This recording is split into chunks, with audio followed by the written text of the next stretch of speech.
Jadilah bijak dalam menonton video ini. Semua muatan cerita dalam video berikut merupakan sebuah keyakinan nenek moyang dari suku Nias sebelum Anda lahir di bumi ini, yang kemudian memiliki keyakinan sehingga disebut Kristen, Muslim, Buddha, Hindu, dan lainnya.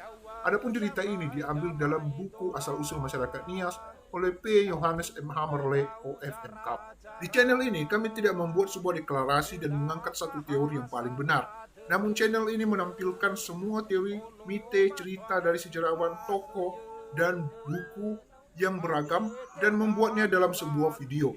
Jadi, channel ini memberikan pilihan atau kehendak bebas kepada viewer untuk menentukan sendiri mana yang dianggap benar menurut pemikirannya sebagai manusia yang merdeka. Sebelum masuk kepada video berikut, tekan terlebih dahulu tombol subscribe dan notifikasinya supaya Anda mendapat pemberitahuan ketika ada video terbaru dari channel ini. Gratis.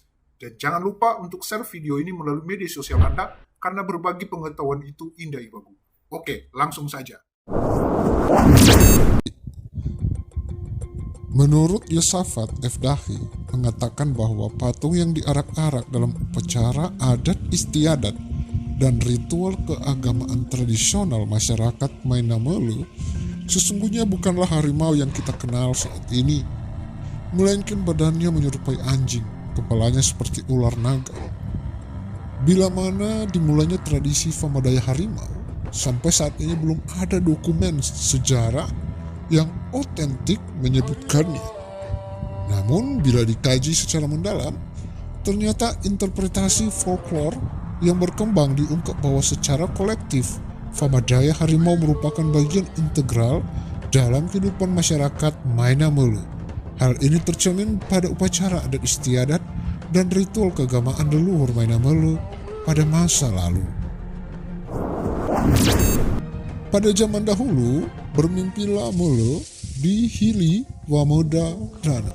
Tiba-tiba turunlah 4 malaikat dari langit.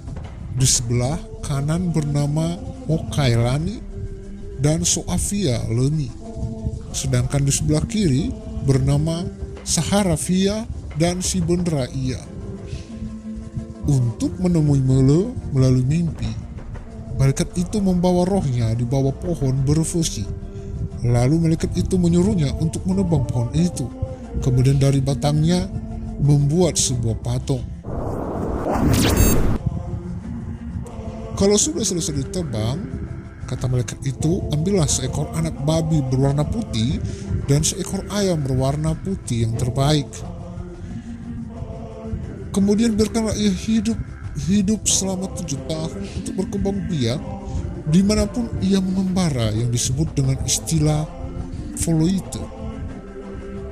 Peringatkanlah setiap orang untuk tidak boleh mengusirnya, melemparnya, terlebih mengutukinya sebagai persiapan persembahan terbaik bagi dewa dan perjamuan bersama pada pelaksanaan upacara Famato harimau kelak.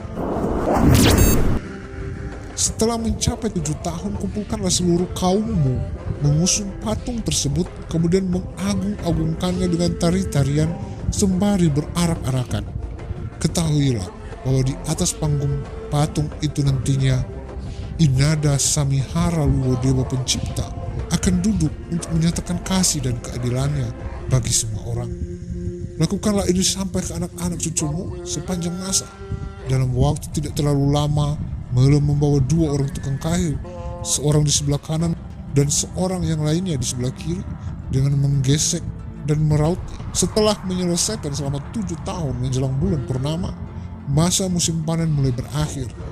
Melu mengumpulkan seluruh kaumnya di Hili Wamoda Danu, sebagaimana diwahyukan kepadanya melalui mimpi. Sekelompok dari kaumnya mengusung patung itu sembari mengarak-arakannya dengan tari-tarian tradisional bagaikan pawai. Selanjutnya membuangnya di Sungai Gomu. Demikianlah video ini. Kami tidak bisa menampilkan sebuah foto atau video karena cerita yang kami tampilkan ini merupakan cerita di masa lalu, bukan di masa sekarang. Jangan lupa like, komen, share, dan subscribe. Yahoo!